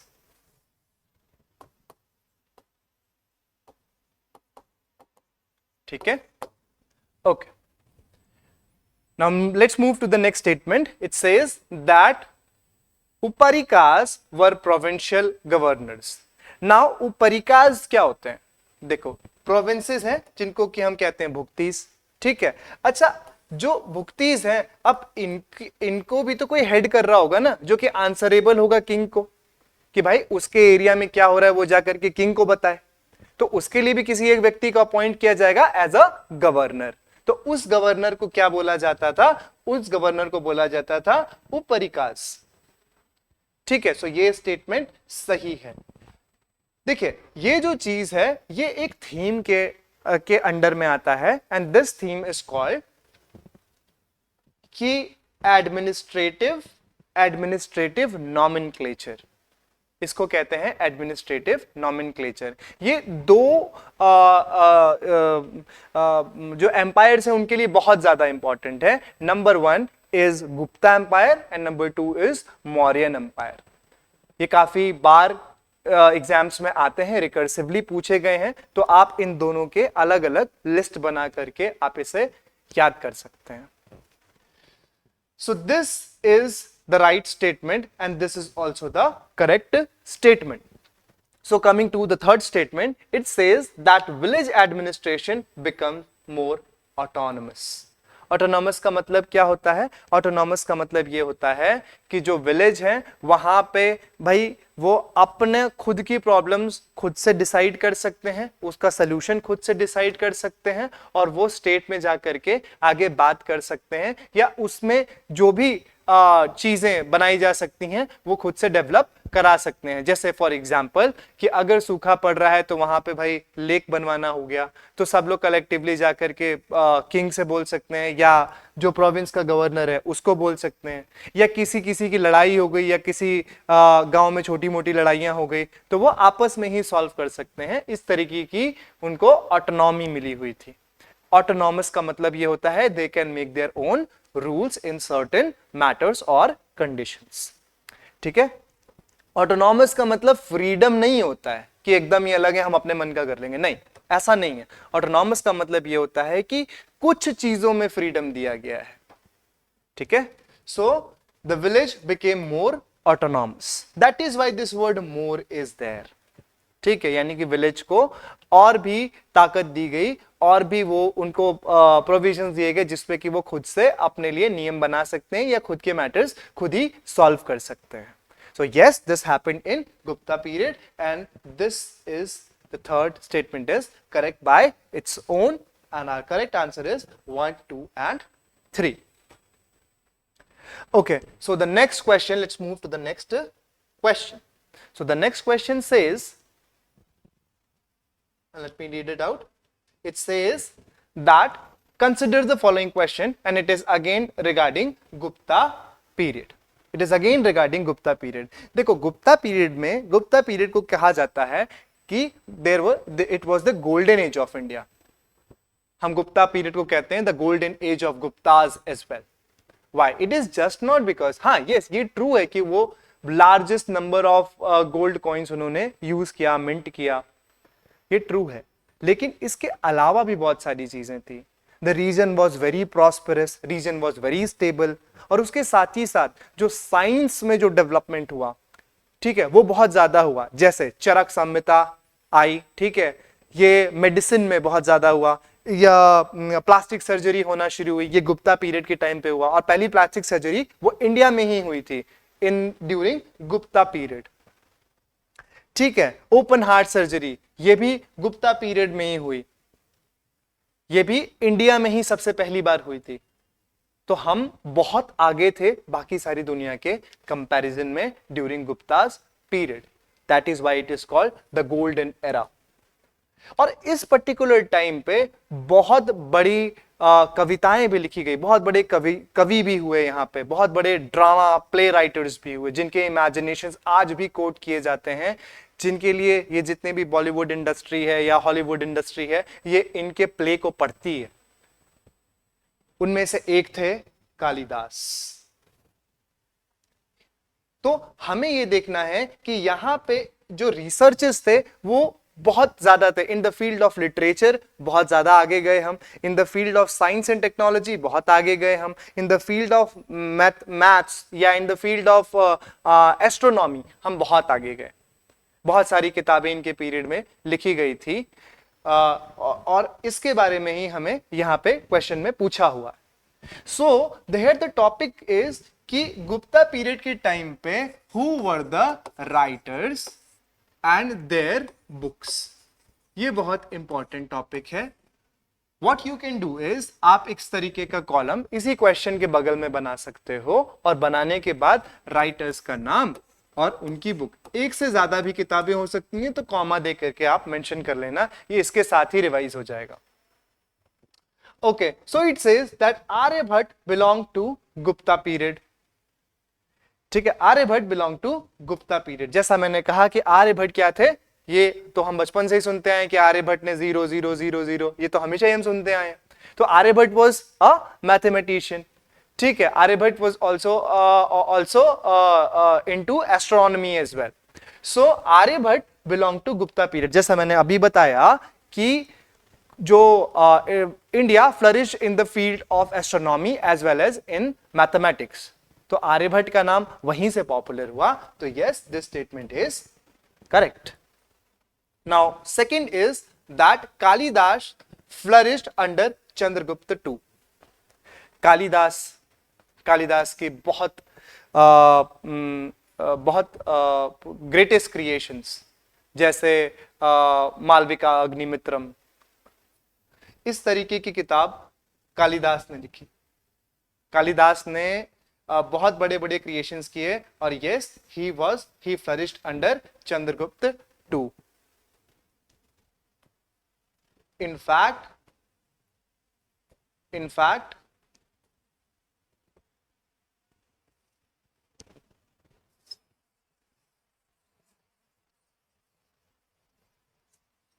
अब जो थर्ड स्टेटमेंट है, हम थर्ड स्टेटमेंट को देखते हैं, which was decimal system was developed during Gupta age. जैसा मैंने पहले समझाया कि हम बहुत ज्यादा आगे बढ़ चुके थे, बहुत ज्यादा डेवलपमेंट हो चुकी थी इन द फील्ड ऑफ मैथमेटिक्स. तो जो डेसिमल सिस्टम है, it is the part of mathematics. तो हम बहुत माइन्यूट कैलकुलेशन करने में भी तब सक्षम हो चुके थे, और हम काफी एक्यूरेट और प्रिसाइज कैलकुलेशंस कर सकते थे. ठीक है, और ये सारी की सारी चीजें पॉसिबल तब हो पाई थी जब स्टेबिलिटी थी रीजन में, जब रीजन प्रॉस्परस था. ठीक है, so this statement is correct.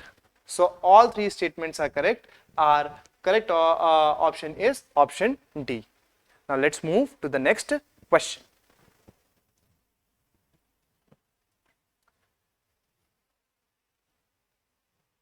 Here comes question number 25. Now it says that regarding Gupta society.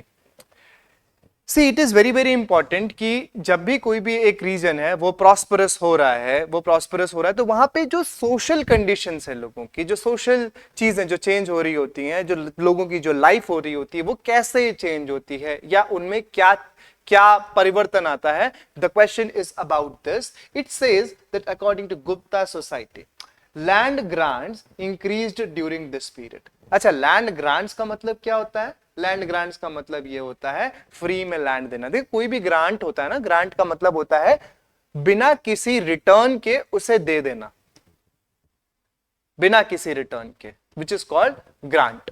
तो जो ग्रांट है, land grants were increase during this period. अच्छा, लैंड ग्रांट्स किसको दिए जाते थे? लैंड ग्रांट्स ज्यादातर प्रीस्टली क्लासेस को दिए जाते थे या रॉयल एडमिनिस्ट्रेटर्स को दिए जाते थे उनके अच्छे कामों के लिए. अगर उन्होंने राजा को खुश कर दिया तो वो खुश होकर के कहते थे चलो ये 5 गांव तुम्हारे नाम से. So this was called land grants. ठीक. Now the second thing is that practice of sati is evident. Sati का मतलब क्या होता है? सती का मतलब एक प्रथा थी. It was basically a ritual. What used to happen that there was a widow lady. एक विडो है, ठीक है, एक विडो है. ये विडो कैसे बनी? जब इसके हस्बैंड का डेथ हो गया. अब इसके हस्बैंड की डेड बॉडी के साथ इसको भी जिंदा जल जाना है, उसके डेड बॉडी के ऊपर बैठ करके. दिस वॉज कॉल्ड, दिस प्रथा, दिस प्रैक्टिस वॉज कॉल्ड सती प्रथा. ये बहुत एविल था सोसाइटी के लिए, बहुत इनह्यूमन था सोसाइटी के लिए. Moving to the third statement, it says that guilds declined completely. आप देखो यहां पे क्या है कि एक बहुत ज्यादा एक्सट्रीम स्टेटमेंट है, कंप्लीटली. देखो, कोई भी चीज कभी भी कंप्लीटली अचानक से नहीं खत्म हो सकती. किसी भी चीज का खत्म होना बहुत ही ज्यादा ग्रेजुअल होगा, अचानक से कुछ नहीं खत्म हो सकता है. दिस इज इंपॉर्टेंट कि कोई चीज अचानक से थोड़ी ना खत्म हो जाएगी. ओके, सो गिल्ड्स का मतलब क्या होता है? भाई, गिल्ड्स का मतलब ये होता है कि जैसे ट्रेडर्स हैं, मर्चेंट्स हैं, ठीक है, तो इन्होंने क्या किया? इन्होंने अपनी एक कम्युनिटी बनाई और अपने उस कम्युनिटी को सपोर्ट करते हुए इन्होंने ट्रेडिंग बिजनेस शुरू किया. इस कम्युनिटी को कहते हैं गिल्ड्स. तो ये कहते हैं कि गिल्ड्स जो है वो कंप्लीटली डिक्लाइन हो गए. ये एक एक्सट्रीम स्टेटमेंट है. अगर हम यहां से थर्ड स्टेटमेंट को गलत मान लेते हैं, क्योंकि ये एक एक्सट्रीम स्टेटमेंट है, क्योंकि ये एक गलत स्टेटमेंट है, तो हमारा ये ऑप्शन और ये ऑप्शन तो अपने आप में एलिमिनेट हो गया. अब बचा 1 और 2. तो 1 और 2 में इतना तो श्योर है कि 1 सही है, इतना तो श्योर है कि 1 सही है. ठीक है. नाउ आप इसके लिए श्योर हो या नहीं हो, लेट अस सी कि अब इसके लिए कितना श्योर हो, किसको नहीं, और इसको, इस क्वेश्चन को टैकल कैसे करें. सी, देखिए, जब भी कभी भी in exams, if you are able to eliminate 2 options, you are there at 50-50, है ना. 50-50 चांसेस हैं, या तो आप गलत हो गए या तो आप सही हो गए, लेकिन यहां पे तो बहुत सारे चांसेस थे ना। और अगर आप यहां पे पहुंच जाते हो तो इस क्वेश्चन को अटेम्प्ट किए बगैर छोड़ना मत, इसको अटेम्प्ट करना ही करना है, ठीक है, करना ही करना है। और इसमें ज्यादातर क्या होता है, इसमें ज्यादातर ये होता है कि जो एक स्ट्रेट स्टेटमेंट, एक जनरल स्टेटमेंट जो दी जाती है वो ज्यादातर सही हो जाती है। सो दिस स्टेटमेंट, यस, जो सती प्रथा थी वो अपने जेनिथ पे थी, अपने हाईएस्ट पॉइंट पे थी, कब? गुप्ता सोसाइटी के टाइम पर। और ये जो स्टेटमेंट है ये सही है, और पहला स्टेटमेंट भी सही है। जो गुप्ता सोसाइटी थी ये एक्चुअली ज्यादातर ब्राह्मणिकल ऑर्डर्स को फॉलो करती थी। सो this statement is correct, which is 1 and 2 only. So with this, let's move to the next question. Now is question number 26. Question number 26 says that Nalanda University flourished during Gupta period. Nalanda University flourished during Gupta period. ठीक है? Second is that Fahian visited during Chandragupta II region. Third is that Gupta Empire collapsed mainly due to Huna's invasion. ठीक है, अब आप देखो यहां पे क्या है, यहां पे ये है कि हमें सबसे पहले ये यहां पे लिखना है कि भाई कौन कौन सा आर्किटेक्चर फॉर्म हुआ गुप्ता पीरियड के टाइम पे, कौन कौन सा आर्किटेक्चर फॉर्म हुआ और किसने किया, कौन कौन सा आर्किटेक्चर फॉर्म हुआ और किसने, और who built it, under whom it was built। ये इंपॉर्टेंट है, ये बहुत ज्यादा इंपॉर्टेंट है कि under whom it was built। ठीक है, तो हमें ये देखना है, जैसे फॉर एग्जाम्पल यहां पे नालंदा यूनिवर्सिटी की बात की गई है। So Nalanda university was basically build by Kumar Gupta. So this statement is correct. This statement is correct. ठीक है? Now the next statement is that Fahian visited during Chandragupta. इस स्टेटमेंट से हमें क्या समझ में आता है, हमें यह समझ में आता है कि हमें विजिटर के बारे में पढ़ना है, विजिटर या ट्रैवलर्स के का एक अकाउंट पढ़ना पड़ेगा कि कौन किसके टाइम पे विजिट किया। जैसे फाहियन विजिट किए चंद्रगुप्त II के टाइम पे, हुआनसेन विजिट किए हर्षा के टाइम पे, हर्षवर्धन के टाइम पे। तो ये क्वेश्चंस आते हैं इस तरीके से, और सिर्फ विजिट किए यही इंपॉर्टेंट नहीं है। क्वेश्चन में तो खैर यहां पे नहीं पूछा गया है, but I will suggest you कि आप एक टेबल बनाना, टेबल ऐसा बनाना कि जो विजिटर और ट्रैवलर हो इनके टाइम का और इनका अकाउंट, यानी कि इन्होंने कौन सी बुक लिखी, इन्होंने कौन सी बुक लिखी, ये इंपॉर्टेंट है। इसका आप एक लिस्ट बना लेना, it will help you in the examination.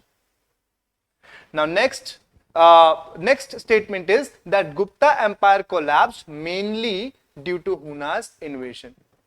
जब आप एनसीईआरटी पढ़ोगे ये स्टेटमेंट एग्जैक्टली मेंशन्ड है, ये one of the most important reason था which led to the decline of Guptas empire. So all these statements are correct. So the correct option is 1, 2 and 3. Now let's move to the next question. Question number 27. Question number 27. Okay. So the next question is about Sangam society. देखो ancient history में एक south India में एक as था जिसको कहते थे संगम era. उनमें कुछ लिटरेचर्स फॉर्म हुए थे जिनको हम कहते थे संगम लिटरेचर। जो संगम एरा था वहां पे जो थे उनको लिखा जाता था 3 लोगों के बारे में, which was Chola, Chera and Pandyas. इनके बारे में ज्यादातर संगम लिटरेचर में मेंशन है। ठीक है, सो हम आते हैं और इस क्वेश्चन को टैकल करते हैं। ठीक है, so it says that hero stones hero stones को बोलते थे nadukal. Hero stones nadukals were erected in memory of warriors. अगर आपको ये स्टेटमेंट पता भी नहीं है ना, तो भी स्टेटमेंट को पढ़ करके आप लॉजिकली समझ लोगे भाई वॉरियर ज्यादातर कौन होता है, हम उसको किस रूप में देखते हैं, हीरो के रूप में तो देखते हैं ना। For example our war heroes, जैसे captain Vikram Batra is seen as a hero, right. तो उनके सो बेसिकली क्या है कि वहां पे क्या था कि उनके मेमोरी में क्या होता था कि एक स्टोन को इरेक्ट किया जाता था, एक पिलर को इरेक्ट किया जाता था, जिसको कि नदुकल बोला जाता था संगम लिटरेचर में। सो संगम लिटरेचर बेसिकली क्या थी, संगम सोसाइटी और उनकी लिटरेचर में क्या था, दो चीजों के बारे में बात होती थी। वो या तो वो रिफ्लेक्ट करते थे अबाउट रोमांटिसिज्म एंड या तो रिफ्लेक्ट करते थे अबाउट वॉर्स। ये दो चीजों के बारे में बात हुआ करती थी संगम लिटरेचर में। तो ये जो स्टेटमेंट है, ये स्टेटमेंट करेक्ट है, this statement is correct. Now question number statement 2 says that trade existed with Roman Empire. Of course, क्योंकि यहां पे थे जैसे कि हमने बात की चोला चेरा पांड्यास की, तो देयर वर इंपीरियल चोलाज। ना इंपीरियल चोलाज जो थे वो बहुत ही ज्यादा माइटी थे अपनी नेवी के लिए, अपने नेवी के लिए सबसे ज्यादा जाने जाते थे, और उनका ट्रेड श्रीलंका भी होता था, ऊपर रोम की तरफ भी होता था, ये जो इंडोनेशिया यहां पर भी हुआ करता था उनका ट्रेड। This was important. तो ये जो स्टेटमेंट है, yes this statement is correct. Now the third statement says that Brahminical influence was completely absent. Again, मैंने जैसे पहले बताया कि एक एक्सट्रीम वर्ड मिला कंप्लीटली। क्या ऐसा पॉसिबल हो सकता है? अपने लॉजिक से सोचिए आप। Guys, if you see this, this is again a extreme statement. Brahminical influence was completely absent. No, it wasn't. ठीक है, क्योंकि कुछ सेक्शंस रहेंगे ही रहेंगे जो कि ब्राह्मणिकल एलिमेंट को रिफ्लेक्ट करेंगे ही करेंगे। सो yes, this statement is incorrect, एकदम गलत स्टेटमेंट है ये, ठीक है। और हमारा फिर करेक्ट स्टेटमेंट बनता है 1 and 2 only. So let's move to the next question.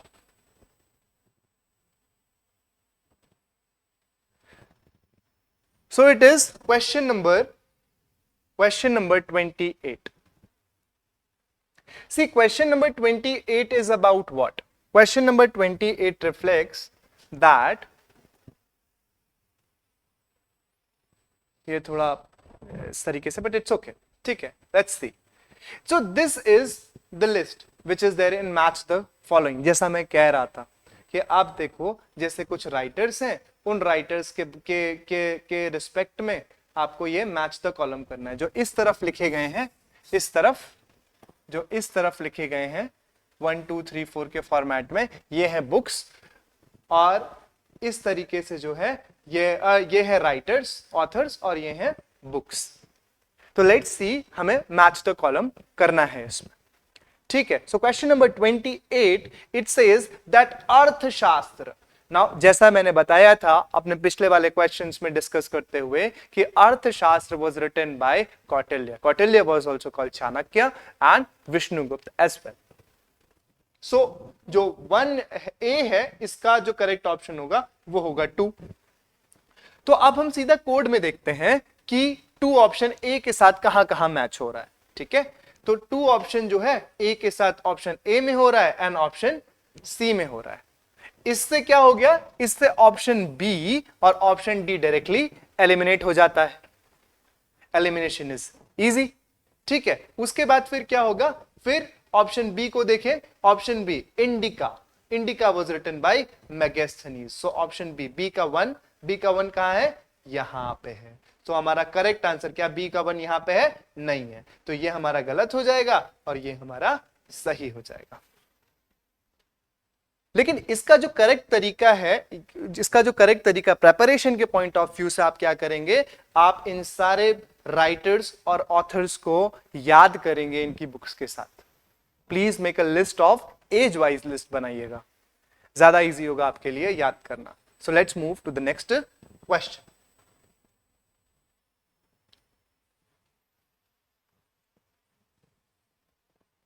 So moving to the next question says that match the following, list 1, list 2. ठीक है. अब ये अब ये जो है 6 तरीके की इंडियन फिलॉसफीज है और उनके फाउंडर्स के बारे में. ठीक है, जो इंडियन फिलॉसफीज है और उनके फाउंडर के बारे में मैच द फॉलोइंग क्वेश्चन है. तो ये एक बहुत ही ज्यादा इंपॉर्टेंट थीम है विच इज इंडियन फिलॉसफीज. ठीक है. सो इंडियन फिलॉसफीज के बारे में आपको एक नोट बनाना है, खास करके कि कौन कौन से फिलॉसफीज हैं, ये किस बारे में बताती हैं, क्या बताती हैं, इसका थोड़ा बहुत नोट बना लीजिएगा. और किसने फाउंड किया, this is majorly important. So let's see in the question. It says Sankhya. So Sankhya philosophy was basically it was by Kapil मुनि. सो ए का ऑप्शन आता है 2. अब देखो ए यहां पर 2 ये रहा. ठीक. योग इज रिलेटेड टू पतंजलि. ठीक. ये तो इजी है, योग रिलेटेड टू पतंजलि, रामदेव बाबा योगा करते हैं, तो आप इस तरीके से याद कर सकते हो. तो पतंजलि से रिलेटेड है. तो अब बी, तो बी का वन कहां है, यहां है, तो ये हमारा हो जाता है correct answer. Okay, so let's move to the next question. That comes question number 30. ठीक. Question number 30. It says that Sangam literature was primarily written in Tamil. जैसा मैंने बताया था कि that Sangam literature is basically in the South India. Predominantly, it is written in Tamil language. क्योंकि ये south India में है, ज्यादातर जो लैंग्वेज वहां पे जो प्रीडोमिनेंटली जो यूज की गई थी वो की गई थी तमिल. ठीक है. सो yes, this statement is correct. Now the next is that it provides information about Chera, Chola, Pandya rulers. इससे पहले जब मैं संगम लिटरेचर के बारे में डिस्कस कर रहा था तो मैंने ये बात बताई थी कि ये 3 एम्पायर्स के बारे में मेनली डिस्कस करते हैं, which is Chola, Chera and Pandyas. So yes, this statement becomes correct. Now the third is the concept of tinai describes ecological region. Concept of tinai. Now this is important, that what is concept of tinai. So concept of tinai is basically what. देखो, concept of tinai ये था ना कि जैसे बहुत सारे geographical features हैं. ठीक है. जैसे फूलों से खिला हुआ मैदान हो गया, फिर ग्रीनरी हो गई. ठीक है. सो फ्लावर गार्डन हो गया. ठीक. Greenery is there. ठीक है. Spring is there. तो इस तरीके से क्या होता था, इस तरीके से इस पूरी पोइट्री में मूड्स को रिफ्लेक्ट किया गया है. सो Tenai is the concept of reflection of moods through ecological regions. ठीक है. तो अब क्या है कि ये जो स्टेटमेंट है ये सही है. सो concept of Tenai is related to Sangam literature. Please keep that in mind. Okay, so with this our correct answer goes to option D, which is 1, 2 and 3. So okay guys, this is this was the last question for today's session. Now the point is that आज की class में what we have done, see, जो जितने भी questions थे ज्यादातर वो based थे आपके कॉन्सेप्चुअल अंडरस्टैंडिंग के ऊपर. तो आपको बिटवीन द लाइंस आपको रीड करके समझना है, इंपॉर्टेंट फैक्ट्स को आपको याद कर रखना है. आपने ये भी देखा होगा कि ये जो ज्यादातर जो क्वेश्चंस होंगे वो स्टेटमेंट बेस्ड है. क्यों? क्योंकि यार एक क्वेश्चन में you can understand a lot of, you can assimilate a lot of information. बहुत सारी इंफॉर्मेशन को टेस्ट किया जा सकता है. इसलिए नाउ डेज जो एग्जामिनेशन पैटर्न है वो ज्यादातर स्टेटमेंट बेस्ड हो चुका है. कुछ चीजें ऐसी भी हैं जिसको कि हमने देखा कि मैच द कॉलम के अनुसार भी हैं और उसको भी हमने डालने की यहाँ पे कोशिश की. मैंने आपको एग्जाम में यह भी बताया कि किस तरीके से आप ऑप्शंस को एलिमिनेट करके सही ऑप्शन तक उतर सकते हो। तो please keep all these things in mind, और उसके साथ ही साथ जो मैंने आज आपको टास्क बताए, please do it. It will help you in your revision, and meet you in the next class. Till then, Jai Hind.